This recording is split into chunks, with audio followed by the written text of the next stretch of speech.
ആത്മമിത്രം ആത്മമിത്രം യേശുയൻ आत्ममित्र। परमेश्वर की बड़े नाम की महिमा हो। फिर से आने वाला प्रभु यीशु मसीह के मधुर और श्रेष्ठ नाम से सबको जय मसीह की। आज सुबह फिर से एक बार और प्रभात मनन में आकर परमेश्वर का वचन से कुछ बातें मनन करने के लिए परमेश्वर ने एक अवसर दिया है, इसलिए परमेश्वर को धन्यवाद देता हूँ। आजकल हम निर्गमन की किताब 20 अध्याय से परमेश्वर ने 10 आज्ञा मूसा के द्वारा इस्राएल लोगों को दिया है, उसमें से 6वां आज्ञा के बारे में हम आजकल मनन करके आ रहा है। हम हत्या ना करें।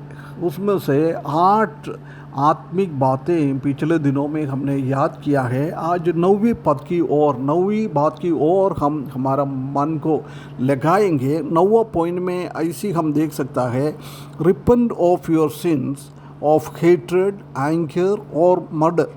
हमारे जीवन में किसी के ऊपर घृणा, किसी को हम घृणा करता है और किसी के ऊपर हमारा कोप हम लगाता है, किसी को हम हत्या करता है, उसी के द्वारा उसी को हम मन फिराना। यदि हमारे जीवन में ऐसी कुछ पाप आ गए तो मन फिराना है, क्योंकि परमेश्वर हमारे पापों से हमको बचाएगा। हम परमेश्वर को धन्यवाद करना है, प्रभु यीशु मसीह को धन्यवाद करना है, क्योंकि हमारा हर एक पापों का बदला प्रभु यीशु मसीह ने 2000 साल पहले काल्वरी क्रूस का मृत्यु के द्वारा कर दिया है।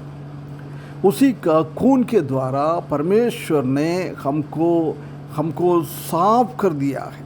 हमारा हर एक पापों को परमेश्वर ने माफ़ कर दिया है। बिना खून बहाते हुए हमारा पाप कभी भी माफ़ नहीं होता था। ये बात हम इब्रानियों की किताब 9 अध्याय उसका 22 पद में और लेवीय व्यवस्था 17 का 11 में हम ये इस बात को हम देख सकता है।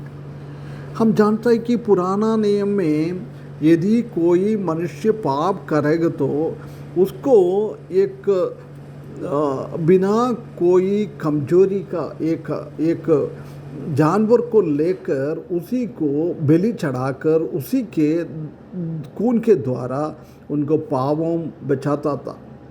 लेवीय व्यवस्था 1 का 3 में, 1 का 10 में, 3 का 1 में, 22 का 20 में और निर्गमन 12 का 5 में, व्यवस्था विवरण 15 का 21 में और 17 का 1 में हम ये बात हम देख सकता है। वो बार बार ये कब का उनके जीवन में पाप करता रहता है, जब वो एक जानवर को लेकर उसका खून बहाकर बलि चढ़ा के उसमें से पश्चाताप कर उनका पाप उसमें से बच सकता था, परमेश्वर का दंड से बच सकता था। परंतु नया नियम में हम देख सकता है कि अभी हमको कोई जानवर को चढ़ाने का जरूर नहीं है, क्योंकि हमेशा के लिए एक बार प्रभु यीशु मसीह ने काल्वरी क्रूस पर उनका खून हमको देखकर उनका बलि के द्वारा हमारा हर एक पापों को उसने बचा लिया है, हमको शुद्ध बनाया है। इब्रानियों की किताब 10 अध्याय उसका 14 पद में हम इसी बात को हम देख सकता है। और प्रकाशित वाक्य 1 अध्याय उसका 5वें पद में हम देख सकता है कि हमारा प्रभु यीशु मसीह विश्वासी योग्य एक गवाह है और मृत्यु में से पहला उठा है वो, और वो राजाओं का राजा बनकर पृथ्वी पे शासन करने वाला है। वो भी नहीं, उसने हमसे प्रेम करते हुए हमारा पापों को उनका खून के द्वारा हमको माफ़ कर लिया है। ये बात हम प्रकाशित वाक्य में हम देख सकता है।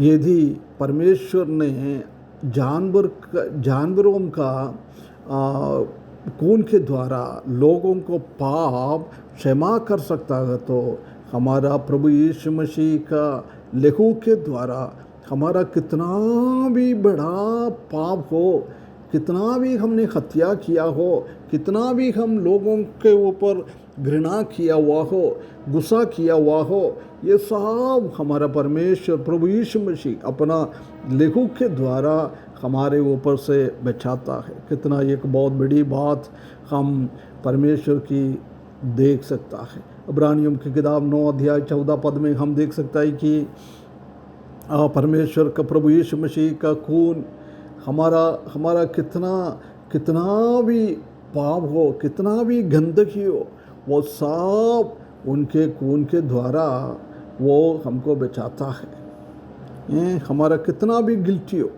हम परमेश्वर के सामने कन्फेस करो, जब परमेश्वर हमको उसमें से बचाता है।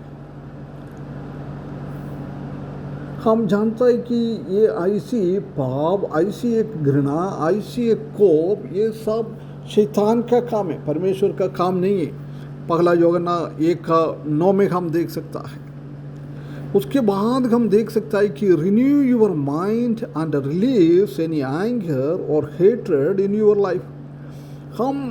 हमारा हृदय के अंदर, हमारे जीवन में कोई क्रोध और कोई घृणा हमारे जीवन में है तो उसको हटाकर हम एक नईकरण में, एक नया अनुभव में हमको आना है। हम जानता है कि परमेश्वर सिर्फ एक आत्मा नहीं है, वो हमारे जैसी शरीर का धारण किया हुआ है। यिर्मयाह की किताब 32 अध्याय उसका 27 पद में और यूहन्ना 17:2 में ये बात को हम देख सकता है। वो भी नहीं, वो परमेश्वर उनके बलिदान के द्वारा, उनके खून हमके लिए देते हुए, 2 कुरिन्थियों 5:17 में हम देख सकता है कि उसने हमको नया सृष्टि बनाया है। हमारा पुराना सारे गंदगी को हमको हटाकर परमेश्वर ने एक नया सृष्टि में लेके आया है।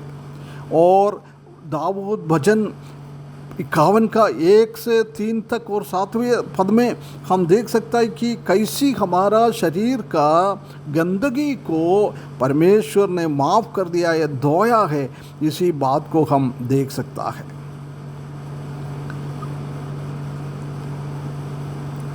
जब परमेश्वर की वचन हमको सीखना जरूरी है, क्योंकि हमारा पाप क्या है वो समझने के लिए। ये एफेसियों की किताब 5:26 पद में हम देख सकता है।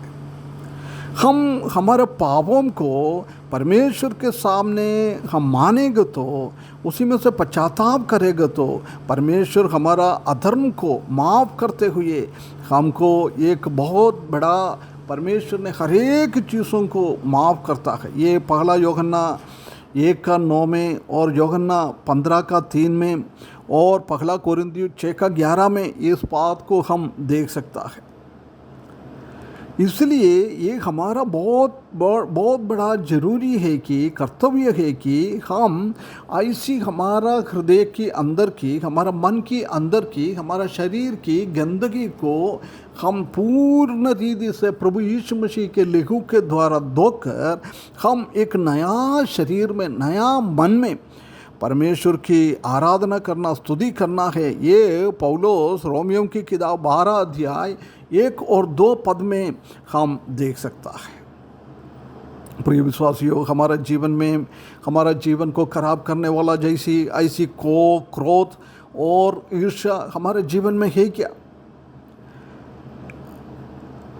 हम परमेश्वर से मांगेंगे तो परमेश्वर उसी को सबको ख़त्म कर कर हमको एक नया अनुभव में लेके आएंगे। ये बात हम इधर देख सकता है।